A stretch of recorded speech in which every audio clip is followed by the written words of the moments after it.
¿Qué tal, señores? Buenas noches. Hoy hablaremos en nuestro programa de las becas para los comedores escolares.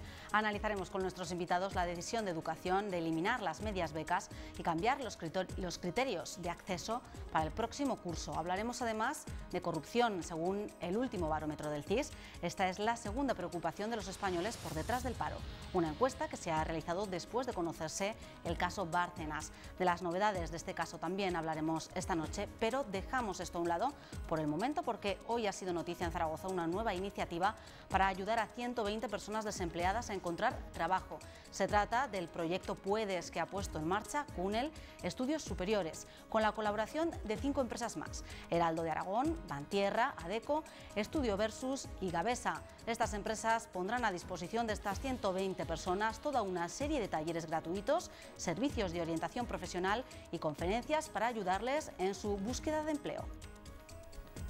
El planteamiento de esta iniciativa, de este proyecto, son una serie de workshops o de talleres profesionales dirigidos y coordinados por un equipo de profesionales muy competentes, cada uno especialista en sus respectivas áreas, en el que vamos a intentar ofrecer una serie de herramientas y de conocimientos que ayuden desde prácticamente la base de cómo mejorar el currículum de una persona hasta finalmente cómo superar una entrevista de trabajo. Con esto lo que hemos intentado cerrar es un círculo de 360 grados a la hora de que todas aquellas personas que asistan a estos talleres o workshops se encuentren al final un poco más fortalecidos para mejorar sus probabilidades de contratación.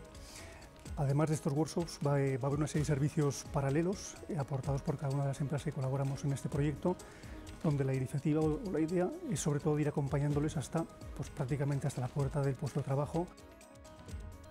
Ahora sí, vamos a comenzar nuestro debate de esta noche. Nos acompañan en mesa de redacción Emilio Lacambra, hostelero, buenas noches. Hola, buenas noches. José Ramón Colel, de la Fundación Educatraffic. José Ramón, buenas noches. Hola, buenas noches. Y Lola Ester, periodista. Lola, buenas noches. Buenas noches.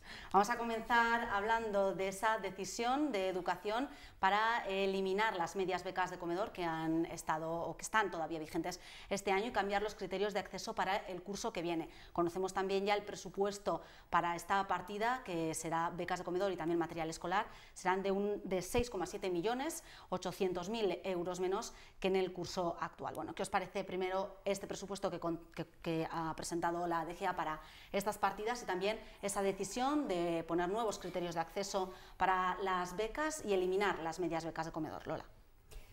Hombre, viendo los problemas que ha habido en este curso, yo creo que la DGA se podría haber estirado un poco más con respecto a las becas de comedor, porque este próximo curso va a haber menos dinero y el año pasado, o sea, en el curso actual, se quedaron fuera, 75% de las familias que habían solicitado las becas se quedaron fuera, y de ese 75% había 11.000 familias que reunían todos los requisitos exigibles. Y eran unos requisitos ya bastante elevados, porque es decir, este curso pasado se hizo sobre la renta del 2010. De 2010 ahora muchas familias están en una situación bastante más complicada y bastante más desesperada que lo que estaban hace 2 años. Entonces, yo, de verdad, me parece escandaloso, me parece escandaloso, porque luego el consejero de Hacienda saca mucho pecho con respecto al déficit, porque ha cerrado 2010 con un 1,47%, que está muy bien, es para sacar pecho, porque eso significa, es el resultado de una buena gestión, pero también es el resultado de haber dejado a muchos aragoneses sin muchos derechos que tenían. Entonces, yo ahí considero que la DGA tendría que estirarse un poco más, porque hay situaciones francamente desesperadas, y este curso pasado hemos visto, este curso actual estamos viendo que muchos profesores están pagando de su bolsillo la comida de los niños en la escuela porque saben que luego no van a comer. Entonces, en fin, creo que un poco más de sensibilidad deberían tener. José Ramón, además esas medidas becas también que comentábamos no han dado los resultados previstos en un primer momento. A mí me cuesta mucho entrar en cifras, no se llega a poder valorar adecuadamente ese tema. Lo único que yo entiendo en estos momentos es que, primero, hay que ser muy riguroso y muy escrupuloso para decidir qué familias son las que tienen que recibir ayudas. Eso, primer tema. O sea, poner muy bien los criterios, adecuarlos, etcétera, etcétera. Lo ideal sería, lógicamente, que las personas tuviéramos una educación ciudadana, unos comportamientos que nunca pidiéramos becas si realmente no las necesitáramos. Pero bueno, esto yo diría que es una utopía, ¿no? Pero bueno, ser muy escrupulosos para decidir qué familias requieren becas. La delegación del Departamento de Educación dice que aquellas que sean vulnerables. Pues sí, efectivamente, aquellas que sean muy vulnerables. En segundo lugar, diría yo que una vez localizadas las familias que sean muy vulnerables, hay que ser muy generoso con esas familias. No se puede quedarse, lo que hablaba un chico que no desayune y que venga a la escuela sin desayunar, que no tenga un bocadillo además de la comida y además del material escolar. O sea, esas cosas, cuando se detecten esas familias realmente vulnerables, realmente con dificultades y con peligro de exclusión, a por ellas en ese sentido de ayudarlas en lo que haga falta y sobre todo para que los chicos estén bien alimentados y que no les falte nada. ¿De acuerdo? Emilio. Sí, yo eso creo que forma parte de la filosofía del estado que vivimos. Y yo ahora estaba recordando que, por ejemplo, cómo se cuidaba a los niños en el Chile de Salvador Allende, cómo se cuida a los niños en Cuba, y esa filosofía de cuidar muy bien a la infancia, es decir, alimentándolos en los propios colegios, dándoles el vaso de leche todos los días a muchos niños que no lo podían tomar, que seguro que no lo tomaban, que eso te da un poco la filosofía de lo que representa un proyecto político. Y al margen de esto, yo sí que quiero apuntar que el criterio que han elegido este año de utilizar la declaración de Hacienda del 2011, pues que me parece que tendrán que meter algún criterio corrector, porque las declaraciones de Hacienda del 2011 en muchísimas familias está probablemente a mucha distancia económica de la que vayan a hacer en el 2012, que aún no se ha hecho. En el 2012, y viendo el año que hemos pasado, yo estoy seguro que hay muchísimas familias que probablemente han perdido la mitad de los ingresos de que declararon en el 11. Entonces, yo a mí ahí creo que deben corregir eso para elegir objetivamente qué familia está más necesitada. Pero repito, es un problema filosófico e ideológico el tema, es decir, la infancia tenía que ser, para cualquier gobierno que se precie de humanista, tenía que ser prioritario el cuidado de la infancia. Y en la época, en los momentos que estamos viendo en España, el cuidado de la infancia tenía que ser fundamental. Pero repito, la sensibilidad en ese terreno te manifiesta y lo que te está diciendo es que políticamente es un desastre, eso. Bueno, sí, Lola. Yo, matizando un poco lo que decía Ramón, probablemente se habrán dado casos de picaresca en otros tiempos, probablemente, ¿no? Casos de picaresca, de esquivar algunos datos, de simular otros, pues para llegar a una beca. Pero en estos tiempos es muy difícil camuflar datos. Primero, porque piden, insisto, 11.000 de las que reunían todos los requisitos, es decir, con la renta demostrada, lo que ganas, lo que cobras, lo que entra, lo que deja de entrar. 11.000 no han accedido. Entonces, aquí ya no caben picarescas. No digo que en otro tiempo los haya habido, pero ahora en este momento no caben picarescas. Entonces es muy fácil hacer ese cómputo, muy fácil. Entra este dinero o no entra y hay que atender a estos niños, nada más. Bueno, de todas formas, esperemos que los problemas se minimicen, lleguen esas becas al máximo de familias posibles. Vamos a cambiar nosotros de tema y vamos a hablar del último barómetro del CIS. Refleja que la corrupción y el fraude es el segundo problema por primera vez que más preocupa a los ciudadanos después del paro. Bueno, ¿qué os parece este dato? ¿Era previsible? ¿Os sorprende, José Ramón? Para nada. Nosotros aquí, en esta misma tertulia, las últimas semanas, últimos meses, estamos diciendo que de manera permanente, todas las mañanas nos desayunamos con la correspondiente fraude, con la correspondiente corrupción, y cómo cada uno de estos casos de corruptela a medida que se van destapando, va incrementándose la gravedad, el fraude, en fin, todo lo que hay ahí de por medio, ¿no? Esto es un tema que desde luego es muy difícil que la ciudadanía no piense que eso es un problema muy grande. Además, esto nos lleva, yo creo que a mucha gente, a una permanente malestar, a una crispación, que en cualquier momento te hace saltar frente a cualquier cosa que veas que está mal, ¿no? No sé, en una ventanilla que no te atienden bien y ya estás ahí montándola, ¿no? O sea, ¿pero por qué? Porque es que la gente está cansada de tanto y parece que todo el mundo tenemos alrededor como corruptos totales, ¿no? O sea, estamos en un mundo de una escalada de corrupción tremenda. Entonces ese tema no me extraña para nada que lógicamente hayan detectado que es el segundo problema con diferencia. Estamos hablando que además la última encuesta del CIS fue hace un mes, en el que este mismo factor estaba en el 17% de las personas creían que era un problema real en España, hasta ahora que es un 40% de las personas que lo creen.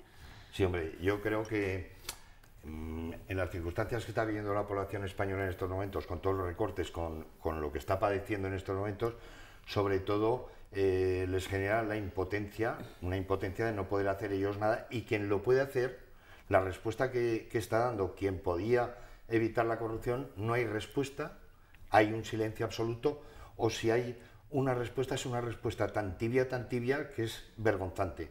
Yo creo que eso es lo que está generando más esa preocupación de la ciudadanía, de ver la carencia de respuestas a esa corrupción. Quiero decir, no puede salir el Partido Popular a hablar de que quiere hacer una norma y pactar una norma contra la corrupción, cuando él es incapaz en estos momentos. Todo el asunto Bárcenas es una cosa escandalosa. Y yo creo que eso es lo que a la ciudadanía lo que nos genera, es decir, la impotencia de que nosotros no podemos hacer nada contra la corrupción porque no tenemos acceso a ello, y los que lo tienen que hacer no lo hacen.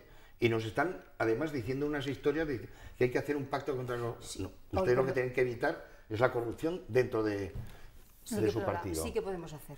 Sí que podemos hacer, porque te recuerdo que hay más de 300 políticos españoles imputados por casos de corrupción, y muchos de ellos salieron elegidos en las últimas elecciones por mayorías. O sea, claro, sí, que podemos hacer. Pasa que, en fin, lo que resulta escandalosa es decir, no sé, la capacidad de aguante que tiene que tenemos la sociedad española frente a la corrupción. Y me resulta escandaloso. Es que hasta ese 40 y pico % me parece poco, francamente. Porque empieza a calar. Es que no vamos a enumerar aquí todos los casos que tenemos de corrupción sobre la mesa, no los vamos a enumerar. Pero ya hace tiempo que empezó a calar entre la población, entre la gente, entre la sociedad, que la corrupción tiene algo que ver con la crisis que estamos viviendo, que si no la ha provocado totalmente, sí que puede ser el origen. Entonces ya empieza a calar esta especie. Por eso digo que hasta ese 40 y pico % me parece poco.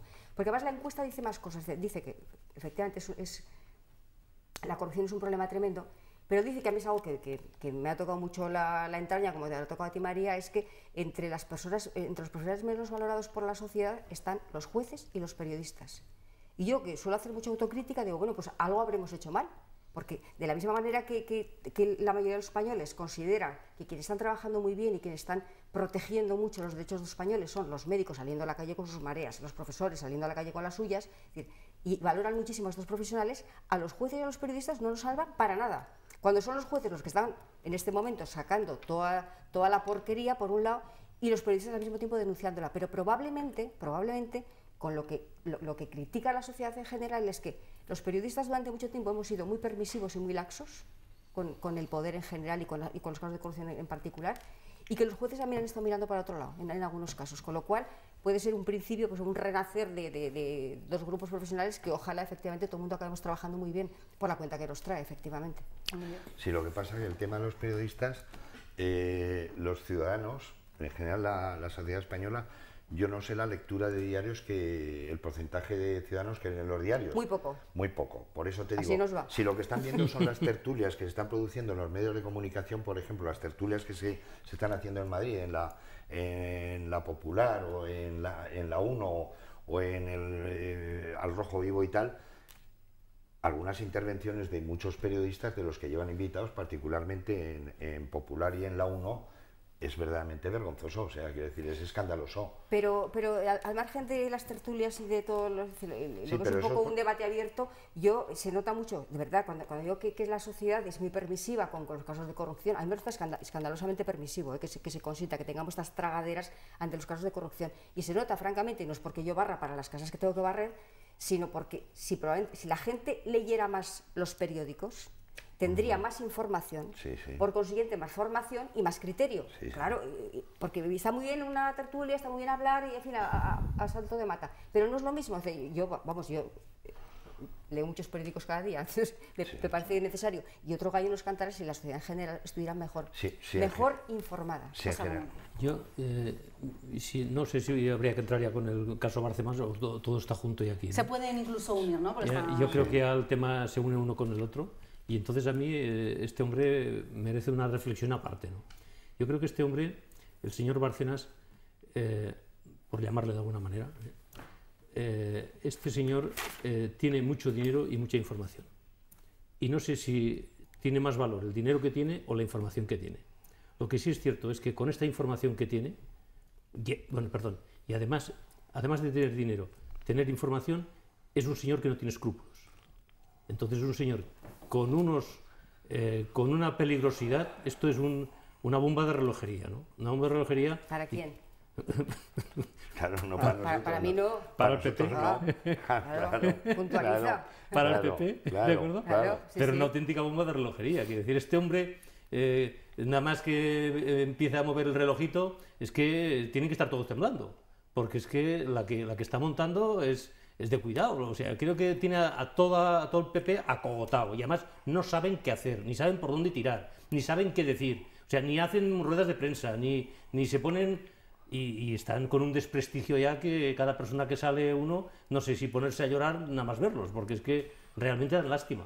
Porque se ha denunciado, el PP ha denunciado a Bárcenas también y a El País, pero de una forma muy, muy suave, ¿no? Bueno, A Bárcenas en diferido. en diferido, sí, y simulado, casi. No, yo lo que quería aclarar es que yo no estaba haciendo una crítica a los periodistas, que casi todos estos asuntos han sido periodistas. No, los sí, que, la lo que digo es que... La autocrítica la he hecho yo, Claro, que... digo...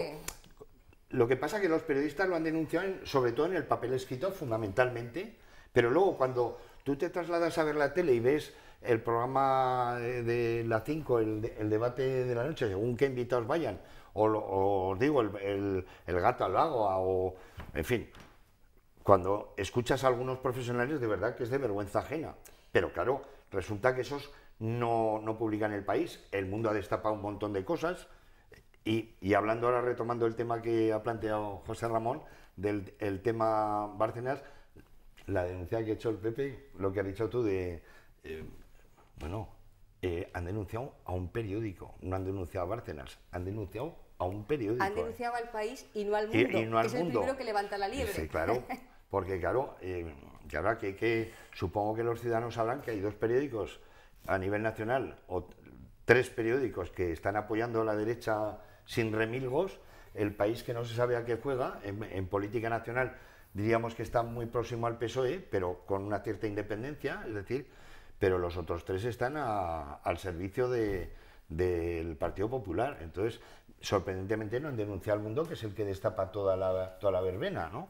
Pero bueno... De todas maneras, después de hacer autocrítica con respecto a la profesión y a los medios, también es verdad que durante unos años, estoy hablando de hace 8 o 10 años y quizá 15 también, los periódicos casi nos convertimos en fiscales, porque levantamos muchos casos de corrupción, sí. investigamos auténticos desastres y los llegamos a publicar. ¿Y qué pasó? Que como luego, decir, quien tenía que hacer su papel no lo hacía, ni la fiscalía ni nada, pues nos dejaban un poco mal, francamente, porque todo no lo puedes probar. Y los periódicos, y en esta casa y en otras, pues han caído querellas muy importantes, y entonces llega un momento que dices, bueno, se acabó, que los fiscales hagan su trabajo y los periodistas haremos el nuestro. Y con respecto a Bárcenas y a las querellas, hombre, llama la atención. A mí me llama muchísimo la atención que han presentado una querella contra un medio, vamos, el País no publica esos datos y no los tiene. Pero claro, yo que a estas alturas, esta mañana estaba oyendo, creo que en una emisora estaba oyendo a Floriano, y Floriano decía que le da crédito cero a Bárcenas. Entonces, si le das crédito cero, cuando dice que son falsos, que no son suyos, no te lo creerás, digo yo, ¿no? Porque le da crédito cero. Y luego hablaba así, pues muy afectado, que se había mancillado de la dignidad del PP, de los votantes, de los militantes. Hombre, haga usted el favor, que nos ha mancillado. En todo caso, aquí lo que se busca y lo que se pretende es saber de dónde ha sacado este ciudadano 38 millones, ¿vale? Porque luego nos ha sacado trabajando de senador. Y yo 11 de su mujer. Exacto. Sí, yo Pero eso quería apuntar. a mí lo que me llama la atención es que el Partido Popular se ha querellado contra el señor, contra un señor que puede estar detrás de unos papeles que son falsos, y no le pida explicaciones de dónde ha sacado ese dinero, porque en teoría ese dinero, bueno, el juez Ruz que ha pedido un informe a la policía y que hoy la policía le ha pasado hoy el informe de la policía detecta un montón de coincidencias, muchísimas, de entradas de dinero de empresas y de salidas del caso Gürtel y de Bárcenas, con lo cual la conexión está por la policía más que probada. Bueno, si está probada y estás viendo que donaciones, o como se llame, no vamos a hablar aquí de comisiones porque no quiero que me busque la bulla a nadie, vamos a hablar de donaciones de empresas al Partido Popular que probablemente son las que han ido a las cuentas de este ciudadano, pues hombre, el Partido Popular algo le tendrá que preguntar a este señor, ¿no? Si este dinero es nuestro, nos lo has robado.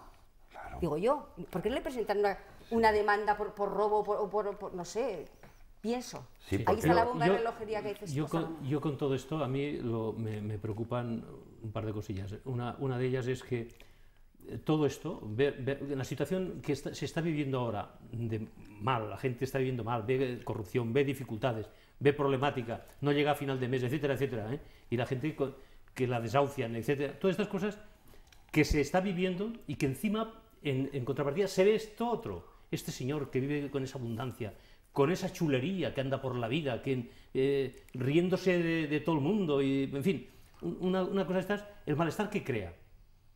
La imagen que está dando el PP, la crispación que está creando en toda la gente. Pero luego, una de las cosas que a mí, por ejemplo, me preocupa tremendamente, no porque yo sea afiliado, pero gente del Partido Popular que está trabajando por el partido, que de una manera gratuita, gratis et amore, sin pensar en nada de gratificación de nada, esté dando lo que está dando por el partido, trabajando sin esperar nada, por unas siglas, por una ideología, etcétera, etcétera, y unos con cargos, incluso con alcaldes en pueblos, etcétera, etcétera, y que están trabajando por su pueblo y por su gente, con esas siglas detrás, y que estén sufriendo lo que están sufriendo. Eso es tremendo. Yo no sé esta gente cómo lo está viviendo, pero es que tienen que estarlo pasando fatal, porque unos señores en la cúpula, pues se les está yendo las cosas de las manos. Pero estos señores de los que tú hablas, de pues, alcaldes, concejales, diputados, tanta gente que trabajando de manera muy honesta, tendrían que dar un puñetazo en la mesa, digo yo. Porque cuando dice Floriano, están mancillando el honor de todo el Partido Popular, pues quien se sienta mancillado, todos los que tú hablas, efectivamente, pues hombre, un golpe tendrían que dar. Porque es que quedan todos muy mal. El propio Rajoy, hace 4 días decía, no me va a temblar la mano. Dice unas cosas tremendas, porque tiene un discurso absolutamente rimbombante, falso y en fin, sobre todo es que no tiene sentido, de lo rotundo que es muy vacío y muy falso. Dice, no me temblará la mano, no me chantajea a nadie. Está demostrando cada día que le están chantajeando porque han tardado 1 mes y pico a presentar una demanda rarísima contra un señor que no existe, porque en teoría no existe. No existen los papeles, es todo falso, este señor...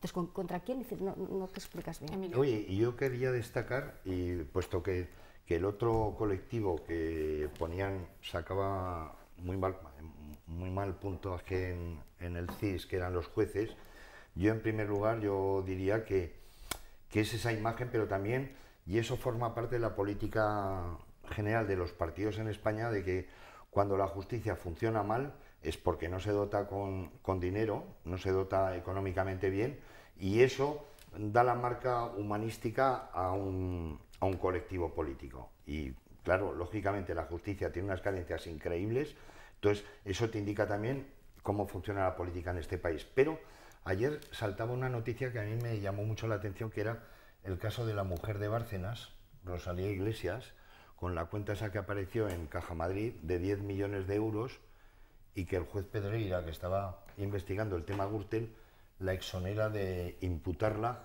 sin pedir más explicaciones, cuando, hombre, una persona que lleva 15 años sin trabajar y tal, hombre, pues canta que en una cuenta corriente supongo que la habrá investigado el juez Pedreira, ¿no? Habrá investigado... Claro, entonces cuando la sociedad, cuando este porcentaje, que a mí, insisto, que me parece muy pequeño, de la sociedad dice que no confía nada en los jueces, tiene una buena parte de razón. Primero, lo que dice el juez Pedreira, que archivó un caso sin más ni más.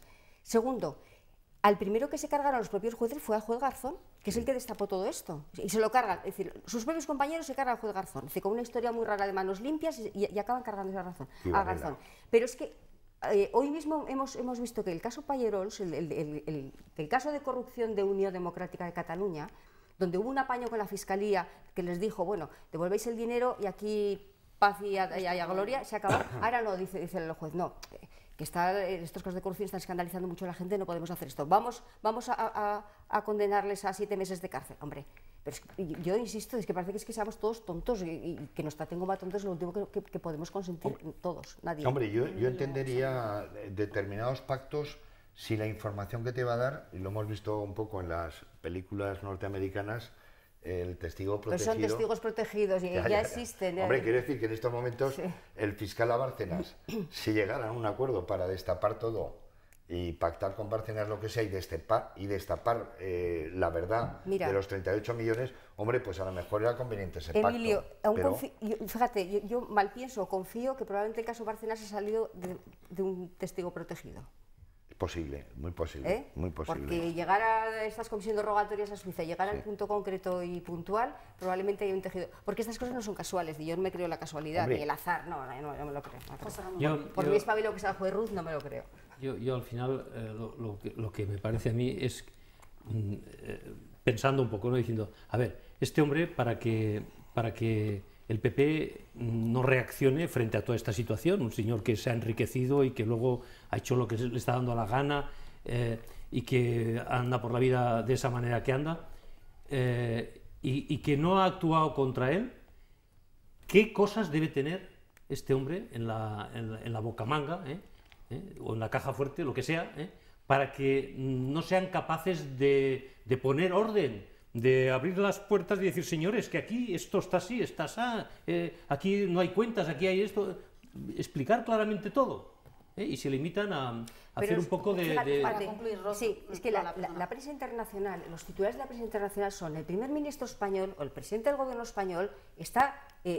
Es decir, salpicado por un caso de corrupción de primera mano. Eso se dice en la prensa. Luego el presidente pide aquí un poco de moderación de cara afuera, pero si es que fuera está todo el mundo escandalizado ante el caso ya que estamos viviendo aquí. Entonces, claro que tendría que sacar la cara, pero no para pedirnos moderación a los demás, sino él mismo, lavándose la cara, defendiéndose o atacando, no lo sé cómo. Bueno, seguiremos hablando sobre el tema, seguramente la semana que viene habrá novedades de este caso. Muchas gracias a los tres por habernos acompañado. Nosotros nos vamos mañana, como siempre, estaremos de vuelta a la misma hora. Buenas noches.